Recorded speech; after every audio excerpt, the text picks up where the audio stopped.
Let's talk about the ascending aorta. The ascending aorta emerges from the left ventricle. It should be kept in mind that it is the left ventricle that it is coming off of. And it basically emerges from the left half of the sternum at the level of the third costal cartilages. After emergence, it primarily moves towards the right, superiorly, and anteriorly. So it's basically moving upwards, forwards, and to the right. And it basically ends at the level of the sternal end, or at the point of the sternal end of the second right costal cartilage, where it becomes continuous with the arch of the aorta. So these values must be remembered, that the arch of the aorta basically starts at the sternal end of the second right costal cartilage.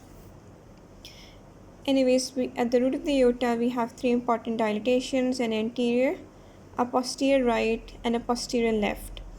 So now if we talk about the anterior relations, over here you can see a bit of an appendage. This is the right auricle of the right atrium, and it covers part of the ascending aorta. Similarly, this part over here from which emerges the pulmonary trunk is known as the infundibulum of the right ventricle, and this is the outflow part of the right ventricle. So the infundibulum similarly overlaps part of the ascending aorta. The root of the pulmonary trunk, which is basically the initialmost part, similarly overlaps this ascending aorta. And now for the more obvious anterior relations, we have the sternum, and we have the right pleura and the right lungs, which have been removed to make this part visible.